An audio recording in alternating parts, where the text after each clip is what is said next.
Hi, and welcome to Comfort Dad Cooks. On today's show, we'll be making English crumpets. English crumpets are so delicious, so versatile as well, and I'll be showing you different ways that you can use them at the end of the show. Right, the recipe for English crumpets is pretty simple. Take a bowl, and I'm just using an Instant Pot bowl here, very nice baking bowl. And in this bowl, we have got 425 grams of plain flour, 25 grams of whole wheat flour, 3 grams or about half a teaspoon of salt, and a teaspoon of baking soda. The baking soda will create lots of lift in this recipe, and it'll rise quite quickly. I'll be putting in the description at the bottom of the video here the conversion to ounces and cups and stuff, so don't worry about that. Okay, now we've got the dry ingredients in there, and then separately we have got here 300 mils of milk just straight out of the fridge, and then 300 mils of hot or even boiling water to mix with that milk, and that will just make it lukewarm room temperature. To that we're going to add 5 grams of sugar and whisk that up. And then I've got my spatula impaled on my whisk here. Whisk that up. And then to that, we're going to add a sachet or about 7 grams of yeast, dried yeast. Mix that up.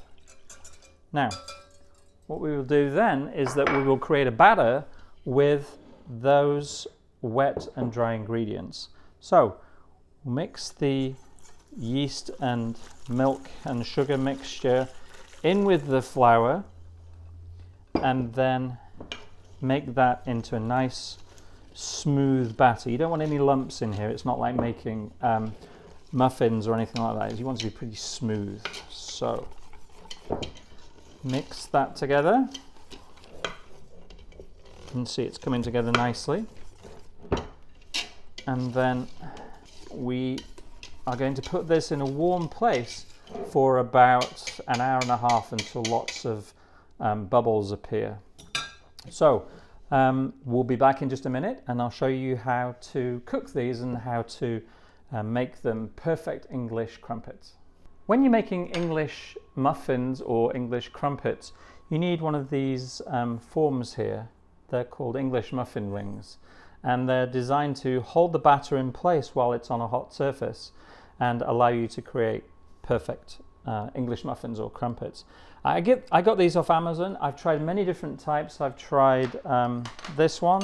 I've also tried this one, which is just plain steel. I've also tried non-stick ones, and before I started using these, I even used a straight 4-inch, I think it is, fluted pie casing.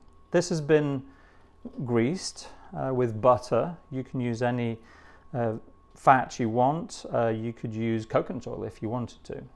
But even though this is a non-stick surface and this is an anodized surface, I still like to put plenty of butter onto the surface, and that allows the batter to easily release from this form, from this casing. Okay, so I have got here 12 buttered muffin rings, and then the star of the show here is a griddle. Now I've set this to the griddle setting, and it's at about 375 Fahrenheit here. We're mixing grams and imperial and metric measurements in this show. So we have a pretty hot surface here, and then what I'm going to do is take these rings here and put 6 on each side, and then we will be able to fill those with batter. So 6 on each side. Then the best measure I've found for this size of ring, a bit of trial and error, is 1/3 cup measure. So we take our batter and we add 1/3 cup to each one.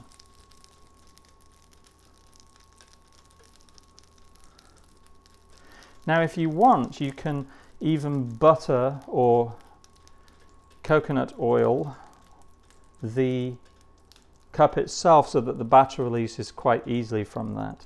Don't worry about stuff that you spill onto the surface of the griddle itself, because that is just going to cook off. So we've got 5, 6, and then we just continue filling these until we've done all 12. Now these are pretty easy to do for breakfast if you want to. You can do them any time of day. The batter takes about an hour and a half to 2 hours. In the wintertime, I find it takes more time for the batter to rise, and so I use the bread proofing setting on the oven and then put the batter in there for about 90 minutes, and it works pretty well. It's funny, I've been in this house for nearly 7 years now, and I just noticed the bread proofing setting on the oven. So you want to fill them to about 3/4 of the way. If you overfill them, you will end up with a sort of science fiction experiment on the middle of the griddle here. So that's that. Now what we do is we wait. The batter will start to cook. Little bubbles will start to appear inside the batter here. And then in just a moment, I'll show you what you're looking for as the muffin or the English crumpet starts to cook, and it shows it's ready to take off the anodized ring here, or whichever form you choose to use.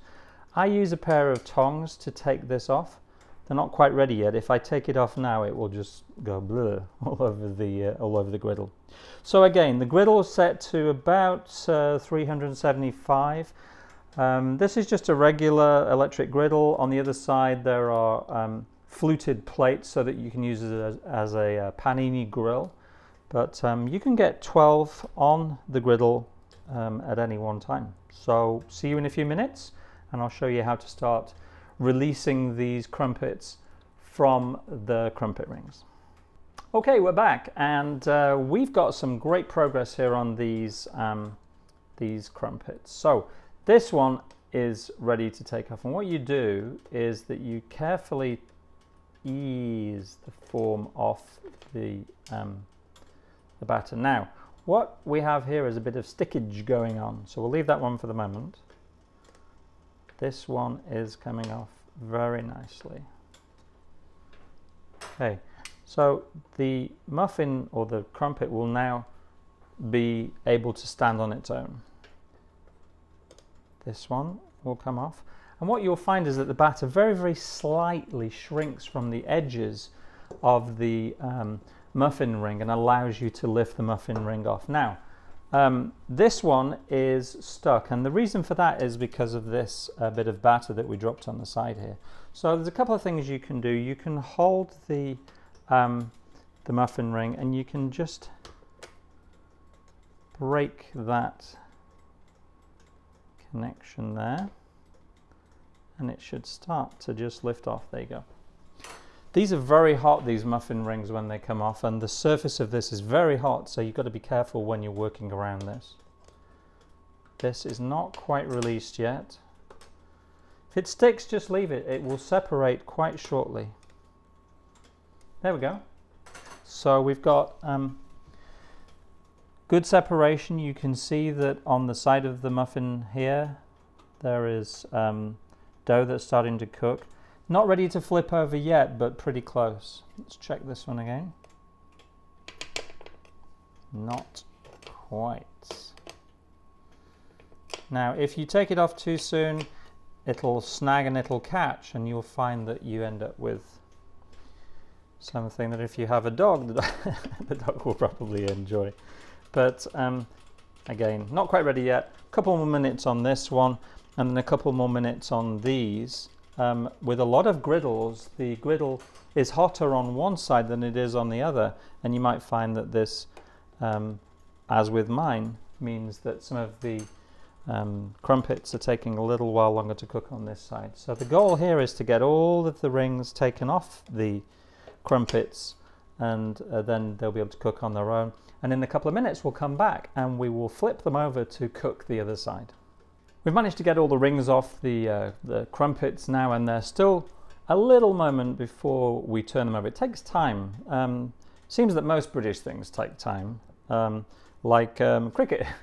Although this doesn't take 5 days. Only the British could have invented a game that takes 5 days, up to 5 days, and could still end in a draw. Anyway, everyone in the United States is also used to waiting because of the results of our presidential election. And so you wait until the top of the muffin, like this one, starts to look like it's forming a little skin. And then, very carefully, you can turn these over. So, asbestos fingers, you want the other side of the muffin or the crumpet to be looking like, I call them crumpets because or muffins, they're kind of interchangeable. So you gently and easily turn these over. Watch your fingers. Don't want any stories of burns. And you want the already cooked side of the English crumpet to look about like this. So let's get all of these flipped over. If you turn it over too soon, what you will find, and too soon means it's not quite formed a skin, you can see that this one hasn't yet become completely solid on top. And if you turn it over now, what you'll find is that the top is still quite soft, and it means that you'll end up with some seepage of the batter to the edge of the crumpet, and it'll just be a bit misshapen. It'll still tastes fantastic, but there'll just be some misshapen quality to it. So that one's probably okay now, and again you can turn that over. If you don't feel confident in doing what I just did, what you can do is that you can take the muffin ring and turn it over in its entirety so that the muffin stays constrained between the, this all sounds awfully scientific, the muffin stays constrained between the walls of the muffin ring. These cool down fairly easily, and then what you can do while these muffins are cooking is if you've got some batter left, which I do, you can re-butter these rings when they've cooled down a little bit, and then start to fill those with the batter as well. So no wastage here. Okay, so these are looking pretty good. Not cooked on the bottom yet. We'll leave that a little longer.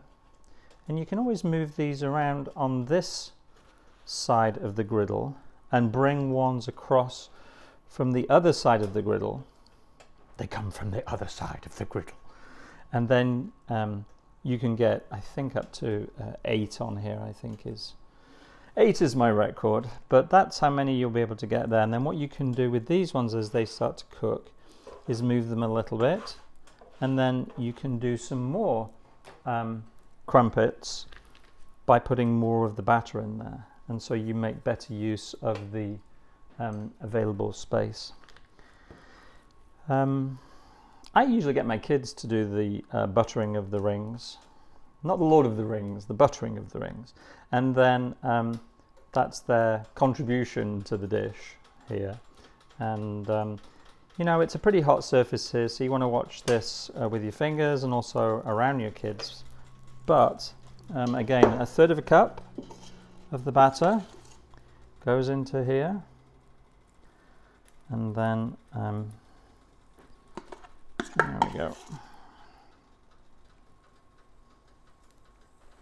And again, you want it at about 3/4 of the height, or height if you live in Oregon. The height of this should be filled with batter. These ones are looking pretty good, getting these turned over now, and these are starting to cook very nicely.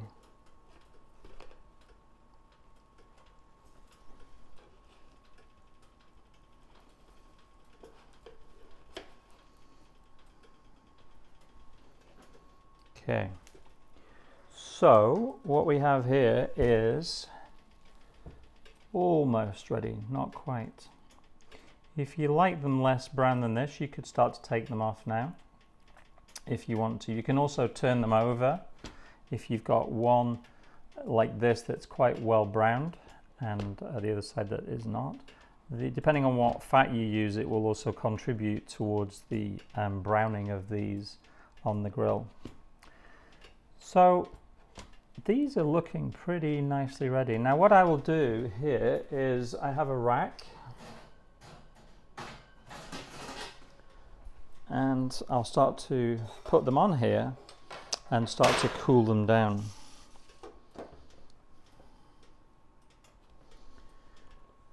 That one we can call as ready. A little squidgy and soft around the outsides on these other ones. Give these ones a couple of minutes. You can, of course, eat them directly hot off the grill if you are sucking in air at the same time and probably cool them down. But I like to leave them, as with all bread, when it comes out of the oven, if you cut it immediately, you lose some structure. It becomes more of a colloidal or fluid kind of substance, and the edges of crust and things will start to disintegrate. So if you leave it to cool down a little bit, just like when you cut pizza or meatloaf or any of these other dishes that require a little cooling time just to have its shape hold its integrity, that's a good thing to do. So if you can possibly wait, or if you tell your kids there'll be another 10 minutes when in fact they're already cooked, teach a little patience like that. So again, English crumpets, and you can take them off when they're ready. Be careful with non-stick surfaces and metal tongs, because the two of them do not often do well together. As cooks, I think we want to have every surface be bulletproof, dishwashable, and usable with metal implements, but it doesn't always work like that. So those are doing pretty well. You can also bring these ones from that side over onto here, and you can get all of these on here.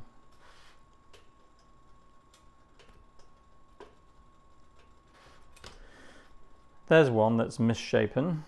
Still delicious, just a little bit of seepage on the batter there. I think I caught the edge of the ring on the side of the griddle there. So we're just waiting on these here, and then we can get some more batter on the go. Now I told you about using these much larger rings. If you don't yet have English muffin rings, you can use one of these if you want. And we're going to see what happens when we do that. Now I forget how much batter goes in here, but we're going to use the same rule as we did before, where we want about 3/4 of the height of the batter ring to be filled with batter. So let's put some in there. As long as you have a container that constrains the batter so it doesn't just flow out the sides, you'll pretty much be able to use anything. And again, as I've suggested, you want to make sure that the ring is well oiled, buttered, coconut oiled, or whatever sort of oil you wish to use on that. So these are looking good, pretty much ready.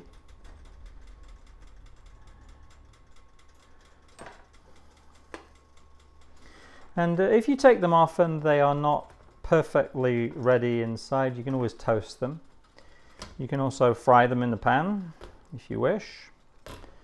And pretty versatile. Anyway, English crumpets. So let's continue cooking these, and I'll be back shortly to show you how you can actually use them. Okay, we're back, and we have English crumpets ready to eat.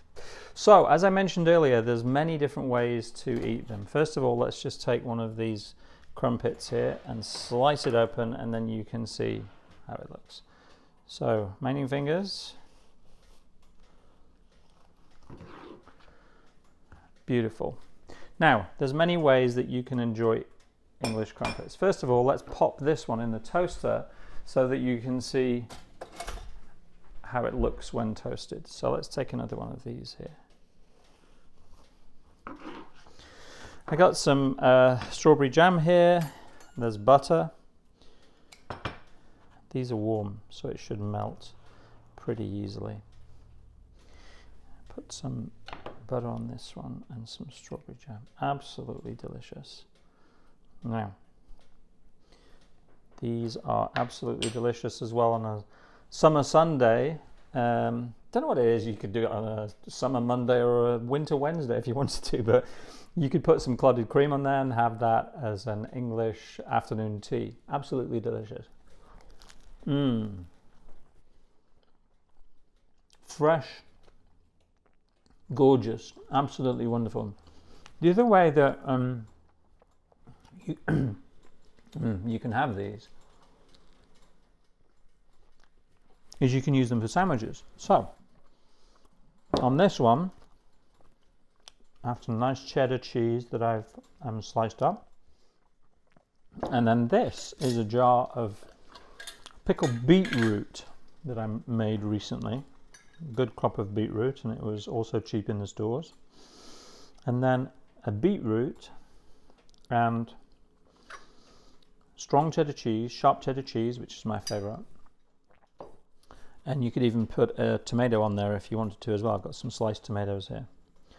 So there are many ways to use these. I'm sure that my Swedish friends would probably put Kalles caviar on this and enjoy that, because the flavor of Kalles caviar, it's something you can get from Swedish delicatessens and stores, is absolutely delicious. And the extreme saltiness of Kalles caviar, when you put something relatively neutral like a tomato or a tomato or a piece of cucumber or something, is absolutely delicious.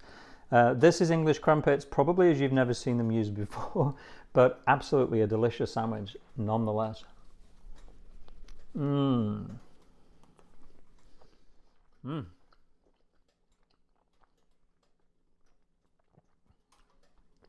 can pretty much put anything on crumpets and enjoy them any way you want. Now, in just a moment, the toaster will go off. Okay, right, we've toasted them. So we've got the crumpet, and then we've toasted it inside. Depending on how dark you like your toast, you can even make these even more toasted. And again, when I was a kid, we used to have these and we would toast them, and then we would just watch the butter disappear into them. Absolutely amazing. Again, super delicious. Absolutely wonderful. In just a couple of minutes here, I'll show you the supersize English crumpet, which I've done with the 4-inch fluted pie dish. Okay, we're back. Now, I'll show you how I would handle this situation where the batter has not yet completely released from the form. And you're welcome to just wait a little longer, but I mentioned if you don't feel comfortable using your fingers, you can actually flip these over, and that's what I will do here to show you the alternative way of doing it. Now, this one is not quite ready yet, but this is the bigger one that we've been doing. Now, there's a couple of ways you can do these. If you're feeling adventurous, you can certainly ease them out with a spatula around the side, but I found the best way with these, because they don't have a hole in the bottom except a smaller one, is that you can leave them until they cook much further. The other way with these ones is to just ease them with using a silicone spatula here to actually release them. Save your fingers. Now, if you don't butter it well enough, what tends to happen is that this will stay in the form until it's nearly cooked and can even get stuck. So what you can do is gently push using a spatula. Best not use a knife because it can damage the coating, certainly if your muffin rings are non-stick, and then it will release like that. Didn't leave too much behind. And then you can continue cooking your muffin in this way. Now, what we're going to do with this one is carefully grip the edge and then just flip it over like this. Now, did okay on that one. And what you can do is gently press the edge here. You can see why I switched to using muffin and crumpet forms. Makes it way easier to do it that way. The other way you can do it is you can get a second silicone spatula. Oh no, he has 2 silicone spatulas. And then just ease it out like this. You can see the size of that crumpet in relation to these ones. These are amazing. You can make this into a huge sandwich. It probably would serve 2 people. You can make them into breakfast sandwiches by splitting them, as you can with these. And you can put Canadian bacon on, bacon. You could do roasted vegetables. You could do an omelette. And then what I do with these is I tend to make a big batch. I could even make double what I've just made. Separately make some scrambled eggs, or whatever you like to have on your English muffin. You split them, you toast them a little bit, and then you put your filling in, and then you can actually freeze them. And then when you're in a rush in the morning, or the kids are rushing off to school, you can warm these in the oven, or you can microwave them if you have a microwave, and they are an absolutely wonderful way to get a healthy breakfast without having to sit there in the morning and make the whole thing. You know, so you're making like a production line of English muffins, English crumpets, and then you can freeze them and they last quite a few weeks. Or if you have a vacuum sealer, you can freeze them and they can last for quite a while. So let me know in the comments below how you fared with your English crumpets and how it worked out for you. And thank you for sharing today, and I hope that your kids and your family enjoy eating and making English crumpets as much as I do. So thank you.